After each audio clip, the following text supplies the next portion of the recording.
So, hello there, good morning everyone out there. Welcome to this session with IEEE and Ericsson on the Network Society.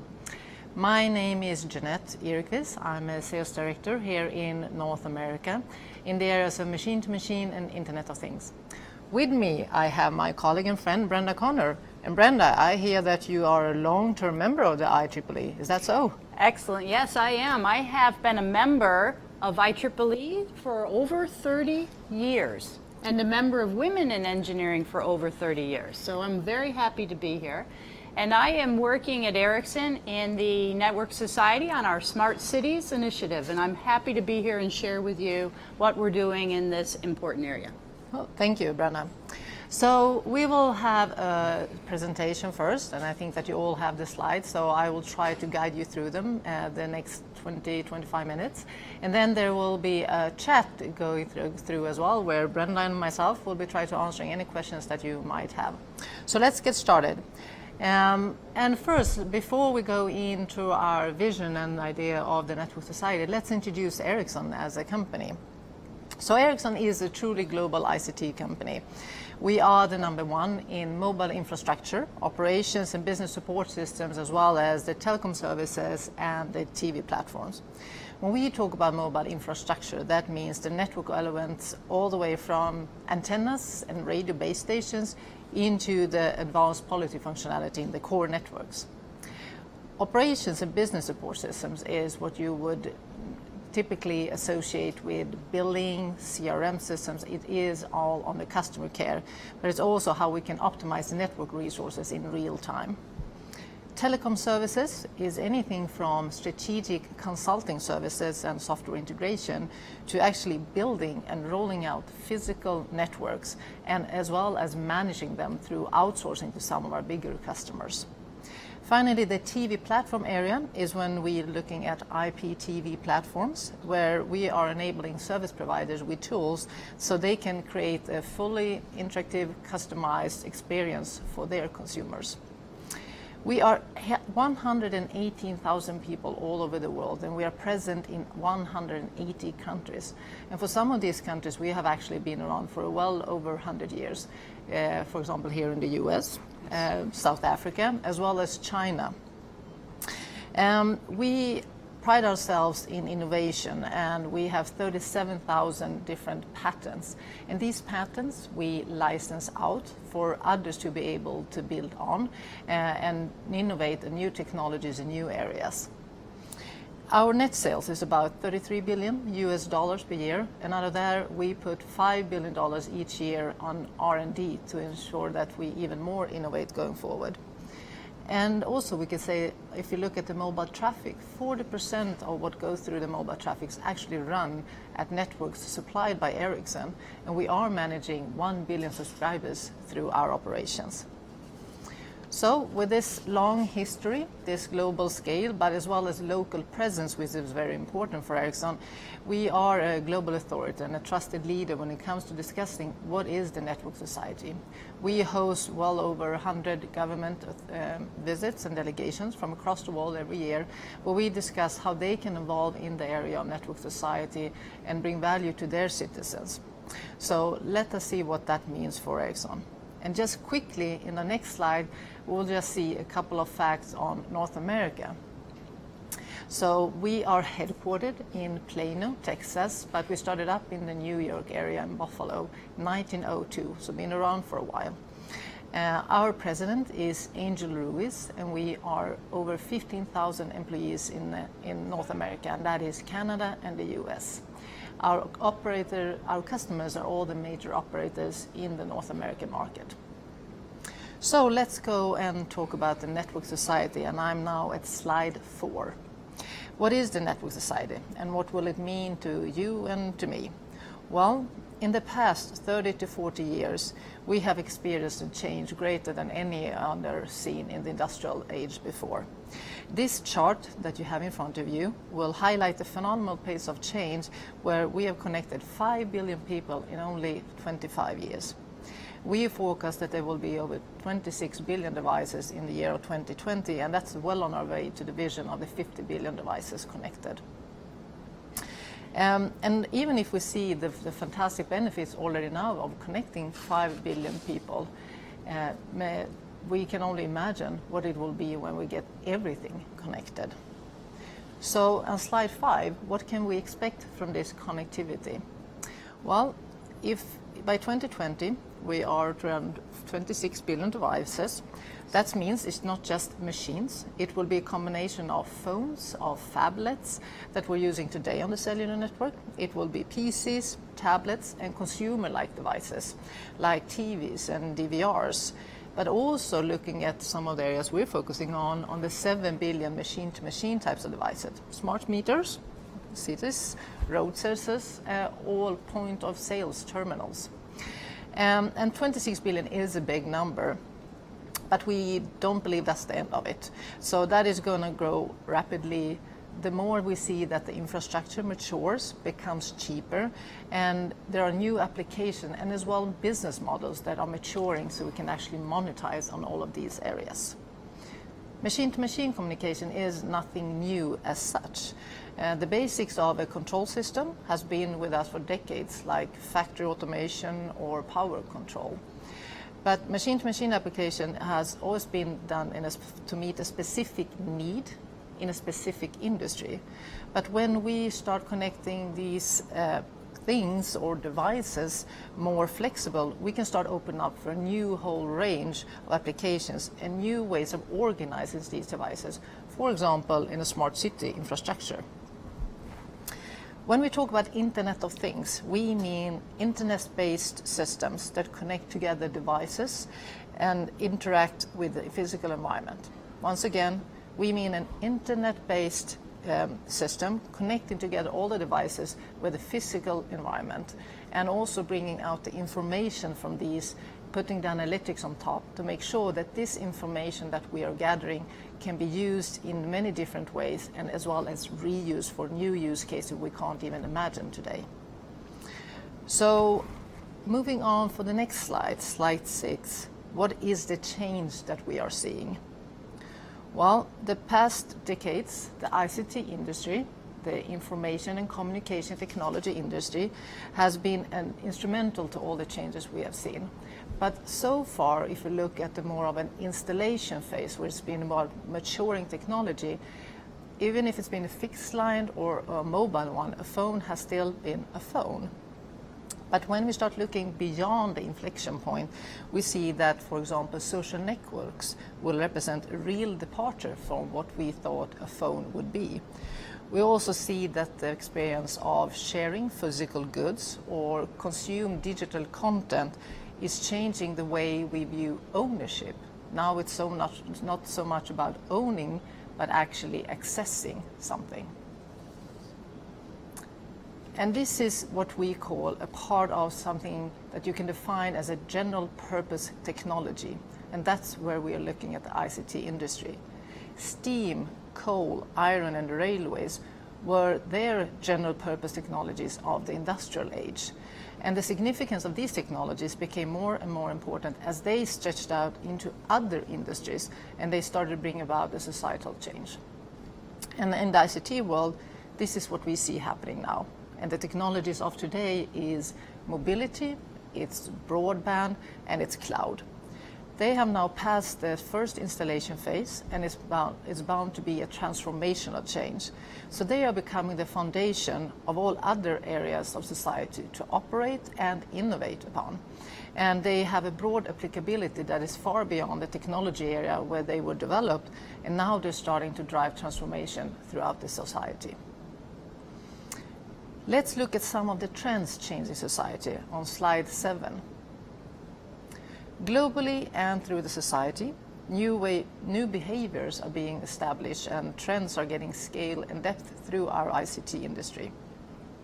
And we believe that these drivers of change could be divided into 3 different areas: people, business, and society. And first, let's look at the society.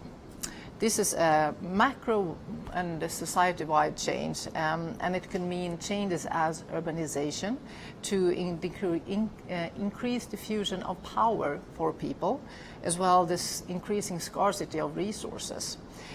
These are all being addressed by ICT in different ways, and it's making it possible to have social progress in areas such as productivity, diversity, inclusion, or sustainability.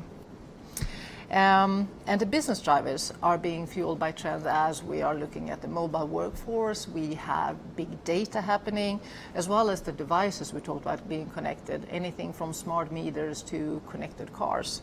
And this leads to a higher level of productivity, both in the front line as well as in the back office, but it's also making it possible for all of us, consumers, subscribers or users, to be more and more immersive into the technologies, and we're building loyalty and engagements with companies in a way that was never imagined before.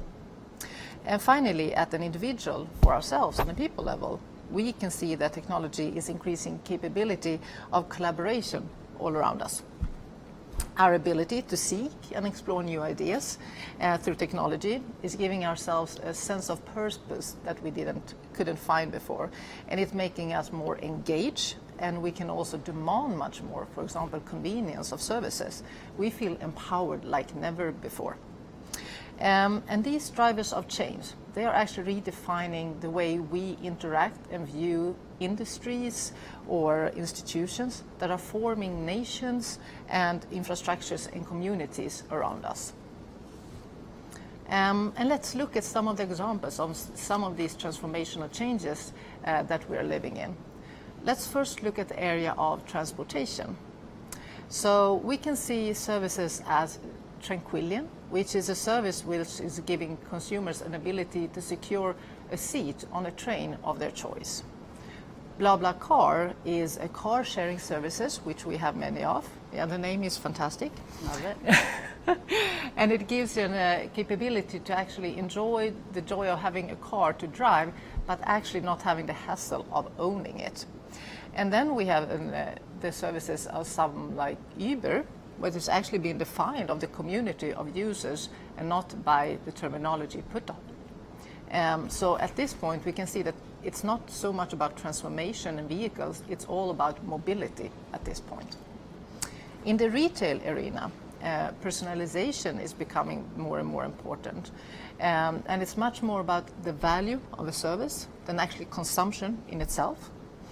One end we can see Blue Apron, and that's a service that is bridging the old way of seeing on, the quick microwave meal into having freshly homemade food, which is more in tune with our healthy lifestyle of today. On the other side, we can see a company as Yodel, which has taken the idea of sharing to an entirely new level, where all of their communities members can actually share almost anything for free. And then in the middle, we have a company as Airbnb that we probably all of us are familiar with, and they have really taken the concept and transformed the hotel industry and made home away from home a reality. Yes. The media content and the media area is one with the biggest changes, where we see that they have moved from a passive top-down experience to something that is more all-encompassing, and it's not so much bound about time and format and ownership anymore. So now consumers of media, they are both the creators, they are distributors and commentators. And this shift from a media being somewhere manufactured far away from yourself into something that you are a part of and creating yourself is what we see are typical platforms like YouTube, Spotify, and CreateSpace. If we move to slide 11 and we're looking at the area of utilities, this might not be one of the areas that we see as the most empowering. But here we see that ICT has had a profound impact on both on how we deliver and how we can consume these areas. Solar and wind power is becoming more and more online. We can see that they're part of the grid network, so you can actually see what you use and how you can increase efficiency both on the supply and the demand side. Here, for example, we have the Stockholm Royal Seaport, which you are much familiar with. Yep. And this is, we will come back to that as one of the areas where Ericsson has invested the most. But here, a consumer, for example, can, through smart applications, control their usage and efficiency. IKEA has taken solar panel into a mainstream offering through the ICT area. And Sumo is an application where actually employees can download a program into their computers. Then they can monitor what they use at work, so they can actually monitor their own carbon footprint, and by doing so they can see how they contribute to the organization's sustainability goal. So everybody in the company can be engaged in the goals. And finally, the example in the area of health. This is maybe where we see some of the most profound changes. And here, the whole industry has moved from the typical healthcare provision into an area of wellness and well-being. And here we can see application as glow caps and Norm. Glow caps is helping millions of people in the US stay on top of their medical prescriptions. And Norm is more on the health records, making sure that they are updated and correct. And then we will have a healthcare organization as LeCom. They reward the patient for staying fit and healthy, and they would have state-of-the-art facilities, they would have gyms, but also provide medical advices. So let's move into what Ericsson is doing in some of these areas. And this is slide 13. And when we talk about the network society and what we do, we also often come into the area of Internet of Things. So how can we ensure that the different things that are connected can enhance and improve our life and going forward? And the areas that we would be focusing in on are on the utility side, transport or automotive side, it's smart cities, and it is the health areas. So these are the areas that Ericsson would focus on going forward. So if I look at a couple of these examples, and we can discuss them more as well in this chat session, having Brenda involved as well. The first example on slide 14 would be the connected vehicle cloud. This is an area where we have worked with Volvo Cars and other customers as well. This is a platform where Volvo can actually provide infotainment and different applications and communication services. But it also goes beyond that. It's actually a way where they can open up for third parties. That means that they can invite media providers, they can invite road authorities or traffic management from the government. And they can offer real-time updated information to the Volvo drivers to have the latest information as they're on the move driving around. Slide 15, we have another example of Maersk. And Maersk Line is the world's largest ocean carrier. And that means that they have the largest fleet of cargo ships. What they were looking for was a communication platform through their ships and back to their offices. And here Ericsson helped them to actually create a floating mobile communication platform. So it's connected 350 connected vessels, and it has given them improvement in everything from fuel usage and making sure they take the most efficient way. They can monitor their cargo, making sure that they're not losing anything, as well as keeping it fresh if needed. And now they're looking at more new innovative services, like how can they monitor their personnel, making sure they can also provide the real-time healthcare services needed on the vessels. Let's move on to more of the city area, which I know is very dear to your heart. And we have a cooperation with Philips. And this revolves around network densification in the outdoor city environments.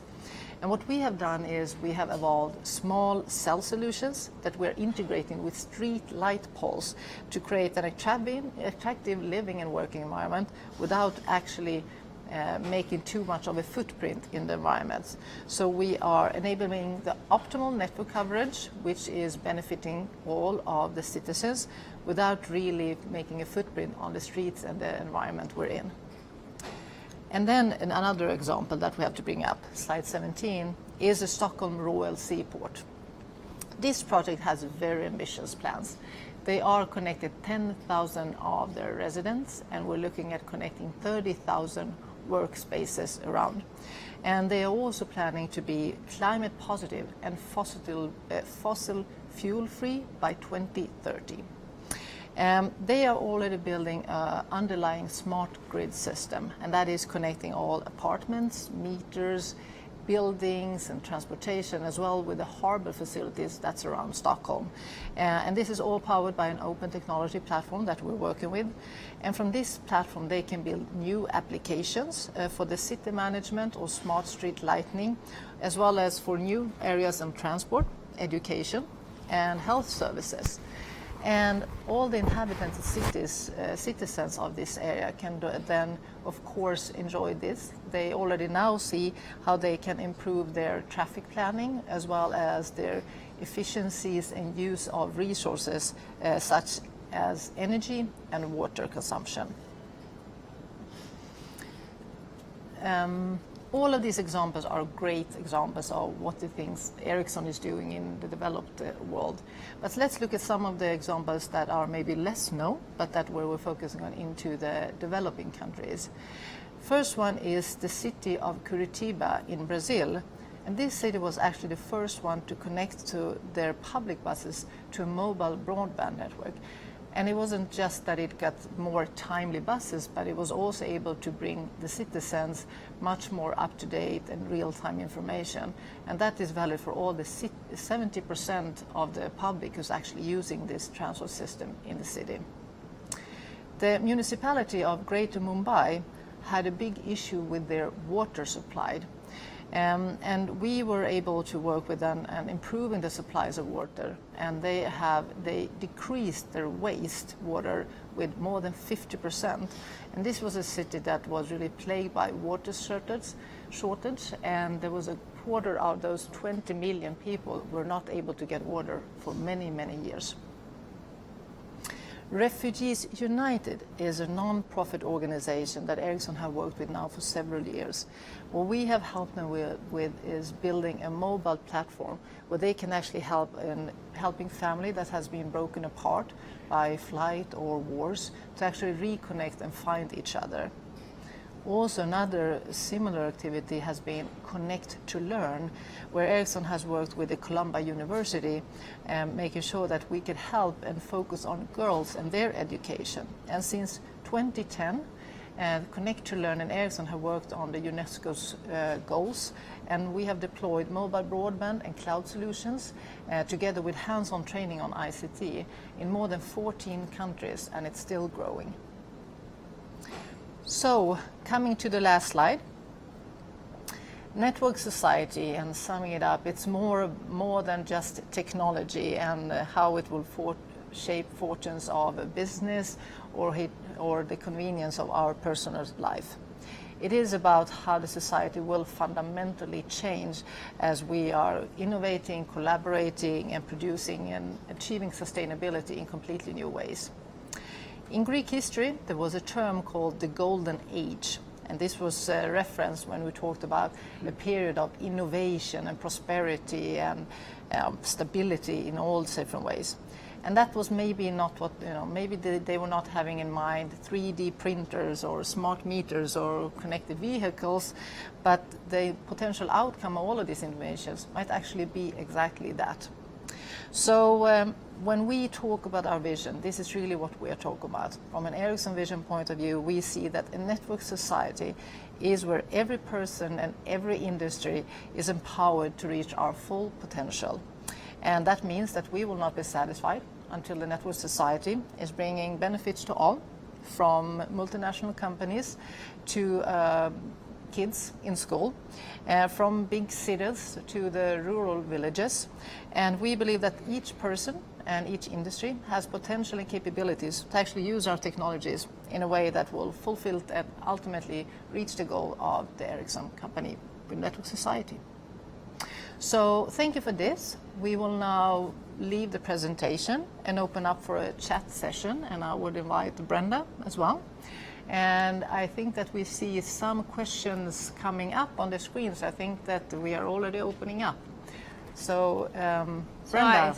I see the first question. Thanks from the audience for sending your questions in, so please continue to do so.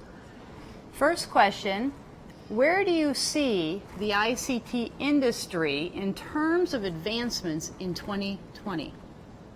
Oh, that's a big question. Do you want to give it a shot, Brenda? For sure. So the ICT industry, in terms of the advancements in 2020, really will be driven by the cloudification. Clouds will be everything. And that means that information that needs to be managed will know no boundaries. We used to secure our data and our information inside of the walls of a building. And now that data is in the cloud, where is the data? How will it be secured? How will access to my data be controlled? So the cloudification is going to change the way ICT industry is working, I believe, in 2020.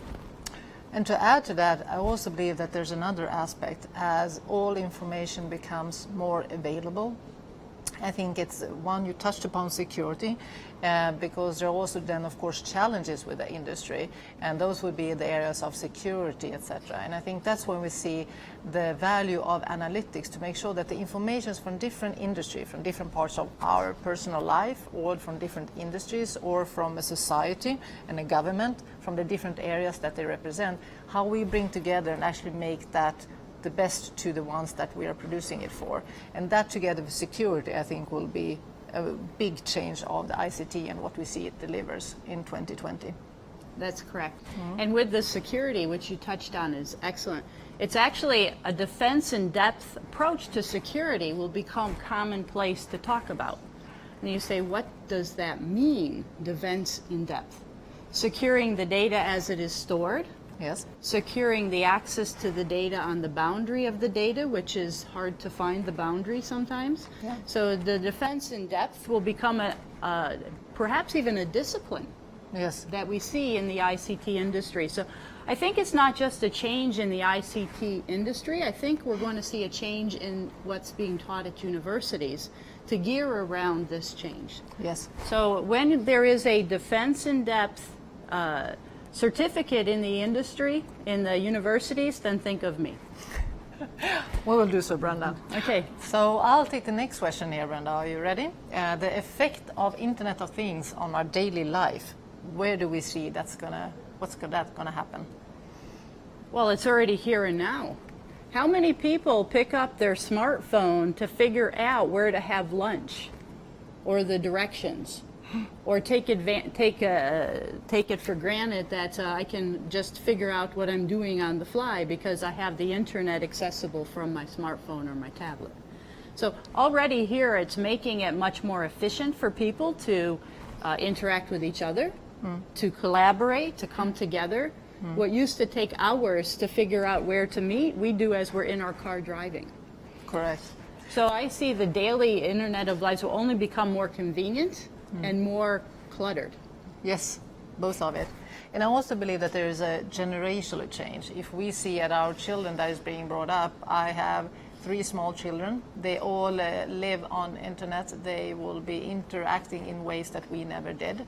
And they will expect more or less the convenience of internet to be a part of their life. So what you said, and collecting information or finding information, that will be a normal state of mind for them. So I think that will be immersed without us even knowing about it. And it would be areas such as health that will making the biggest differences for us. Yep. So if I look on the next question, what do you regard as the most interesting use of the Internet of Things? The most interesting use. That's an excellent one. Do you want to start that? Oh, wow. I think it all depends maybe on your interest.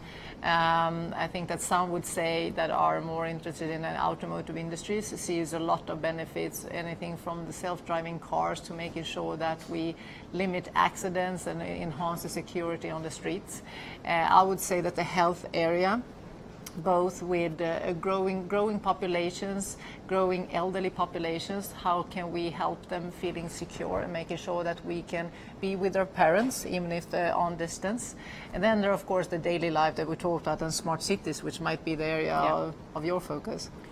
Well, if I think about the most interesting use of the Internet of Things is the personalization that it enables. It's unbounded. Right? So where it used to be that new services, new capabilities were based on the masses and how many it can reach, the most interesting thing is the sky's the limit.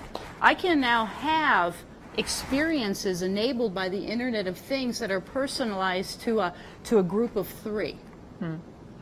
And so this personalization that is now made available based on the Internet of Things and what its promise of the future is, I find to be the most interesting because I can have it my way.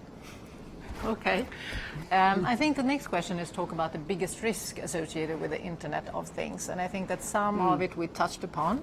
Yeah. I think the way we can bring together information is, of course, both a risk as an opportunity. And we touched upon the area of security, which is on different levels. You talked about the perimeter as well as the data. We can talk about from a personal point of view as well as industries, of course, and companies as they are getting involved. Is there anything else you want to highlight, Brenda? Yeah, and you know, everything revolves around people, process, and technology, and you've really articulated some of the technological things. But if I take the societal things, the biggest risk to the Internet of Things is fear itself. Fear of the unknown. It's uncomfortable sometimes to do new things. And then what will happen as I move forward with these new things? Will this information be used against me in ways I don't understand? So fear can hold us back, but I think that the benefits are going to take over from that fear and really help us to advance. So when I say risk for me is just the fear of the unknown for the average individual. Okay. What role does ICT play in healthcare now? And here I think there are plenty of examples. I gave a couple of examples during the presentation. From an Ericsson point of view, something that we are doing is we are looking at a solution that it's a remote health monitoring, which actually means that we can monitor patients that are at home, being taken care of, that a doctor wants to be able to monitor, and we equip them with the devices needed that is actually it's measuring blood pressure or other types of vital signs that we need to measure, gives that data, sends it back to the doctor and the physical institution, what that might be, medical institution, as well as making sure that they can follow that data and see it, and the person on the other side can as well follow how their health is doing. And of course you can extend that to family or others that you want to be able to monitor yourself. In addition to that, when you look at the healthcare industry, ICT plays a significant role in the availability of information itself. It used to be you had to go to a medical facility in order to find out about what ails you. And now the information available at your fingertips helps you to kind of self-diagnose in some regard. And where ICT can really help with that is, you know, just because it's on the internet doesn't mean it's true. So how can ICT also then provide reliable information sources so that folks can do this self-diagnosis that they're hoping to do? And I think what many researchers as well in this area is seeing is that as we're getting information and we can keep the information and track it over time, that actually means that we are learning much more about the diseases or different synergies that we could be able to develop new types of medicines and cures. And once again, coming back to the wellness area, how can we proactively take care of patients instead of reacting? Well, and that gets into the whole big data.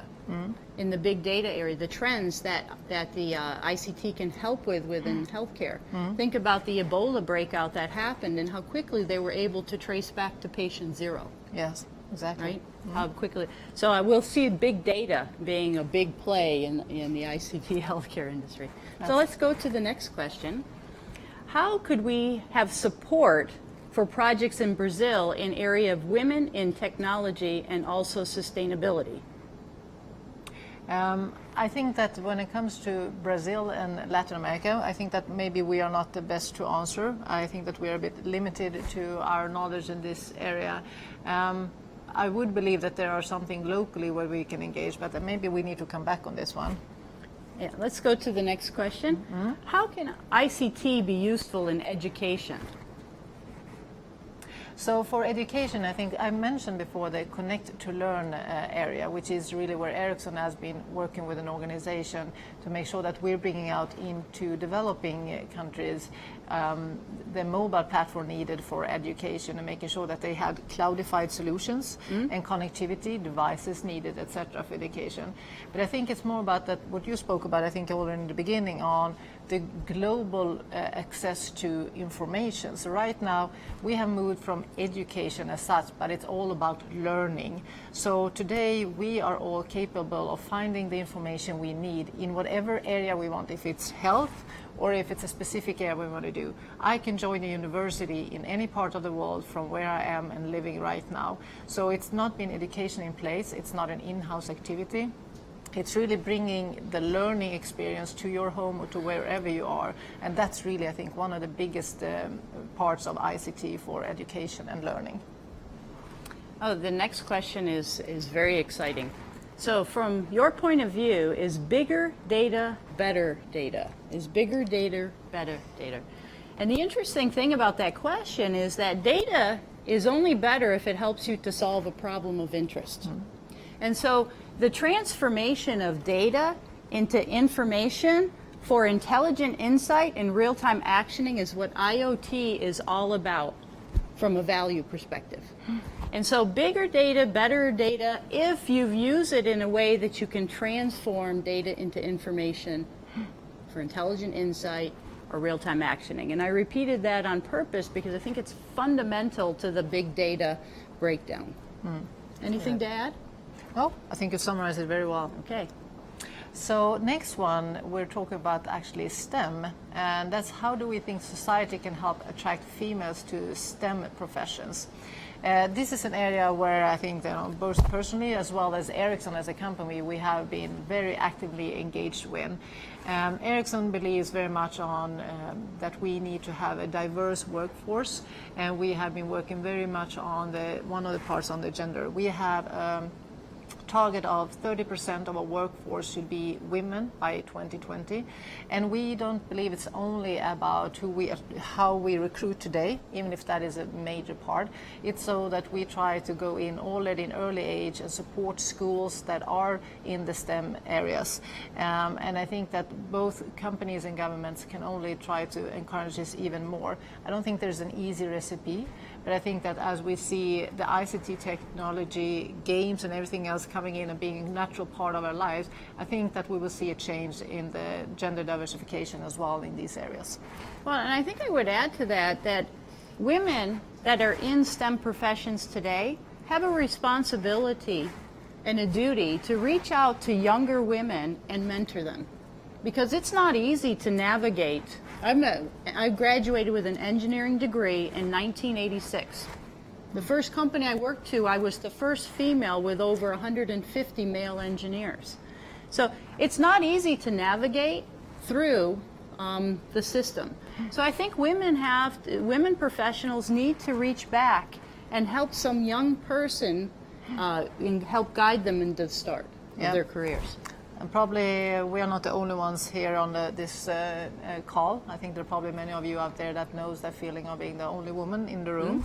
So I would second that. If you can help the young ones coming in as well, it's bringing them into those discussions. Do you believe that the long-term sustainability is going to be ensured by engineers? Well, if engineers could rule the world, that would be just so nice. However, I don't think I think it's a team effort to do anything as important as sustainability. Sustainability requires many dimensions. Of course, from a technology perspective, there's a lot engineers can do to help, but then there's legislation, society, there's all types of contributors to the sustainability initiative. So certainly engineering and companies have a duty to think about this and how that can be designed in. But I think every single human has a part to play in sustainability.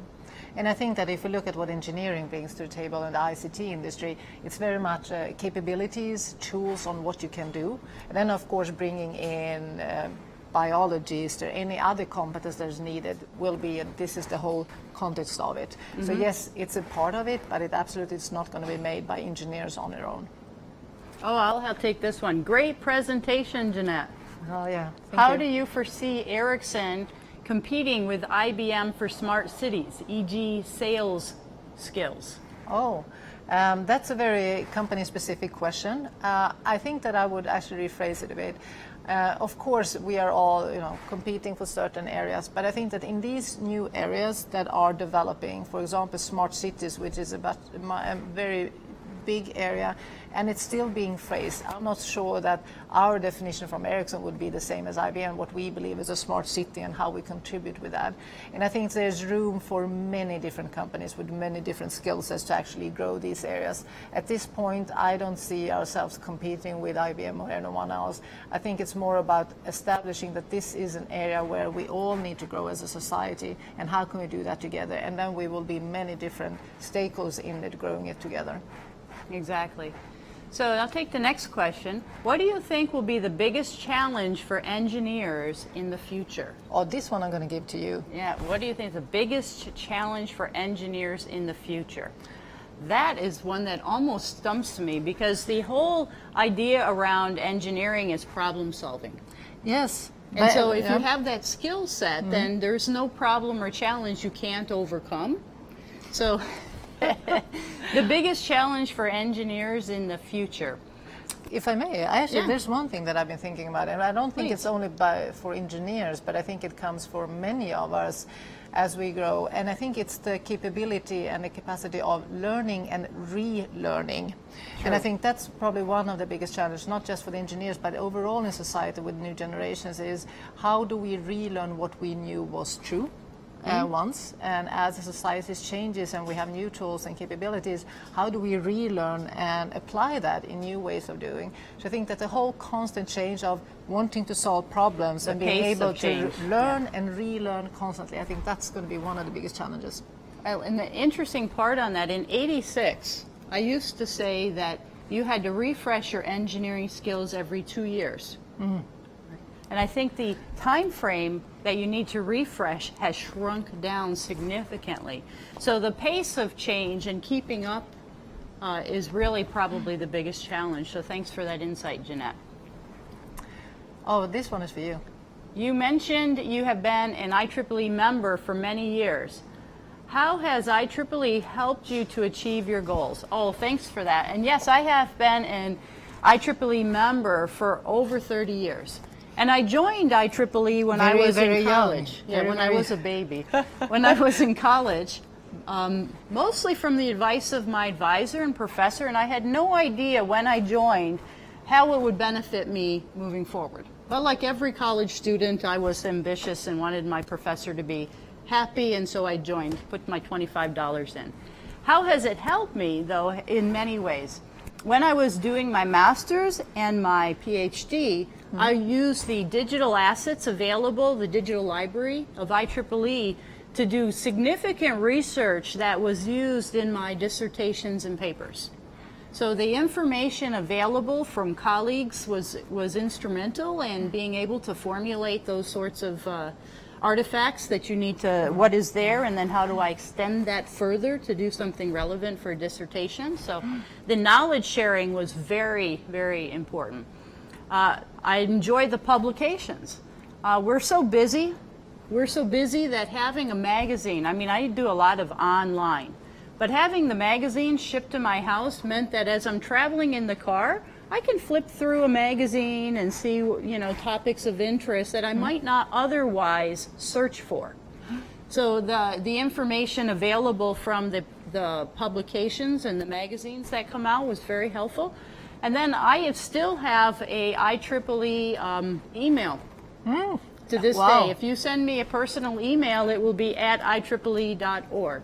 Oh. So as my life have changed over the time and I've moved from location to location, my colleagues can always find me because I have the same email address, even if I have a different service provider. So I think I recommend every college student join IEEE. You'll figure out what it does for you later.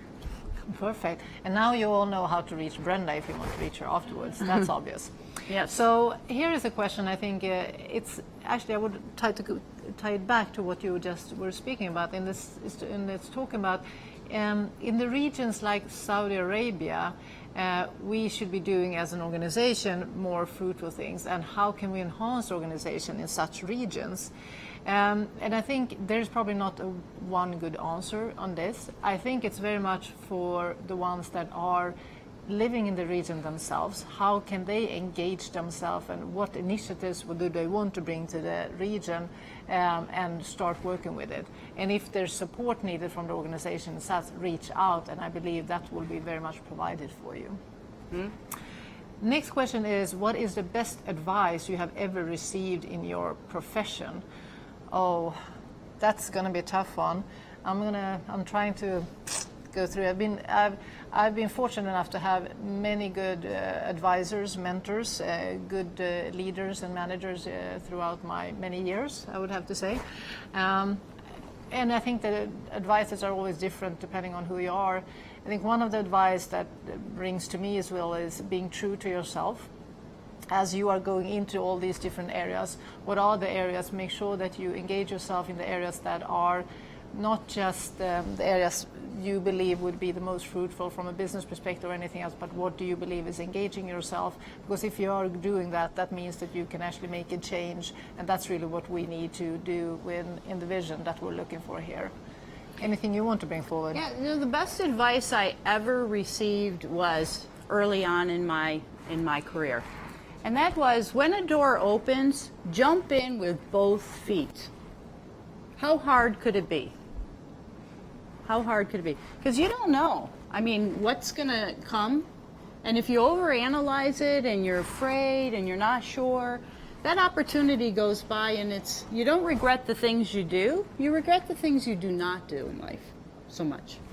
So here you got two good advices from two old people here in front of the screen. Who are you calling old?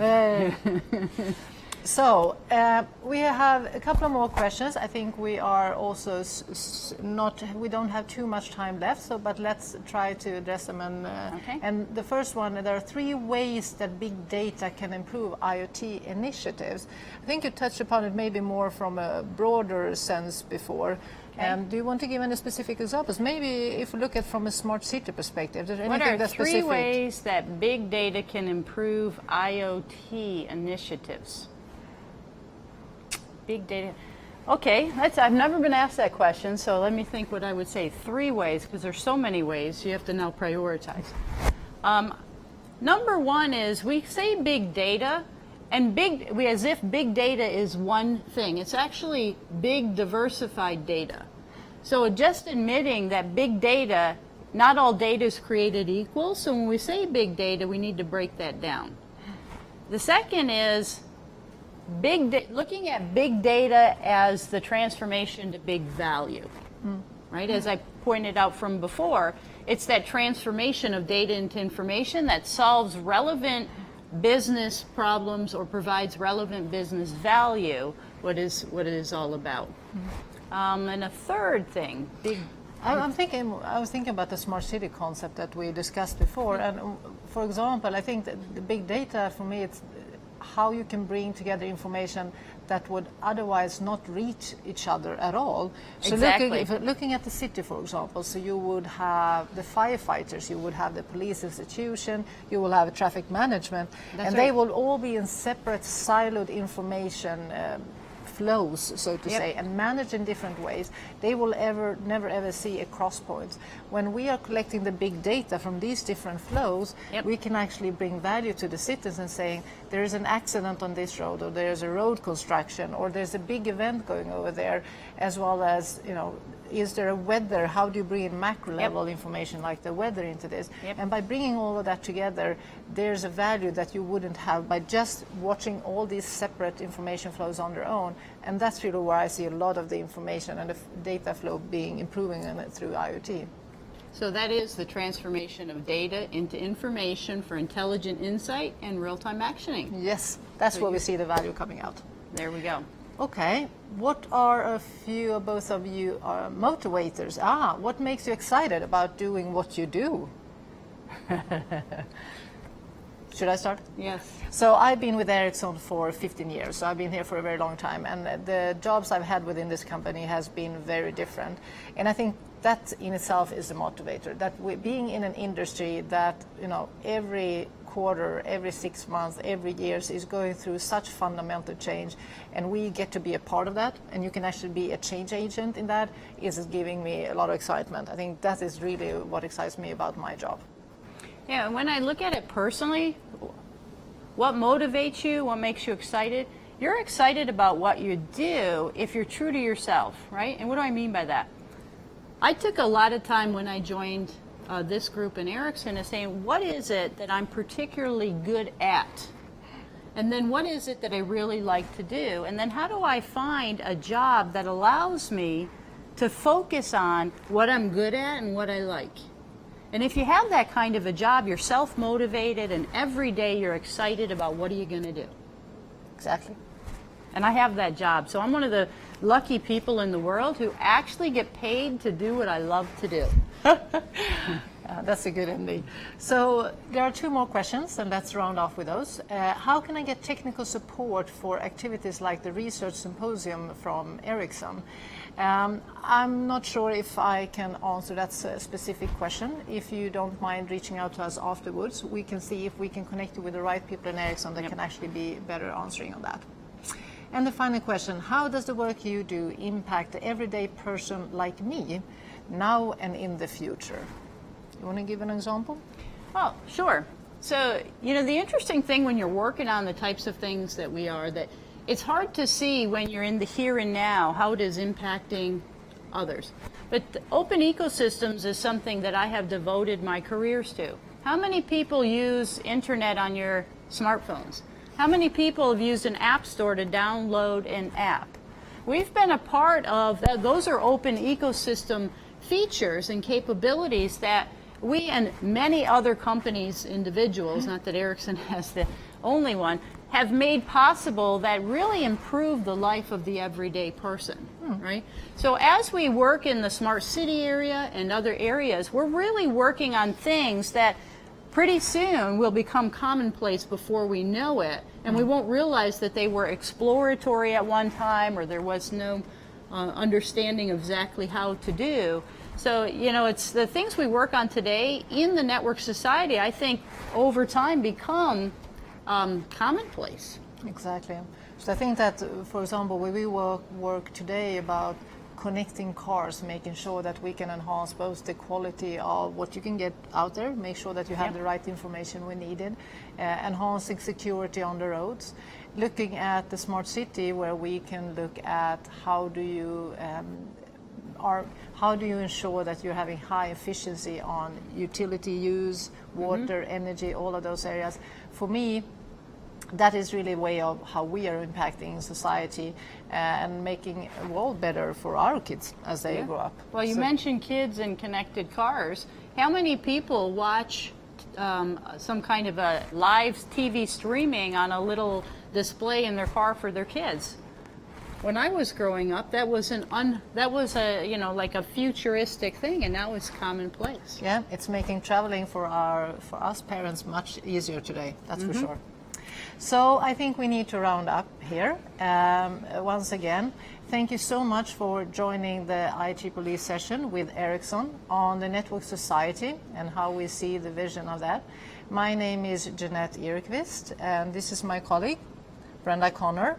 Thank you so much for being engaged, asking a lot of questions. We want to thank the IEEE and everybody in the organization for the opportunity to be here and talk to you today, and hope to see you all again soon. Thank you so much. Thank you.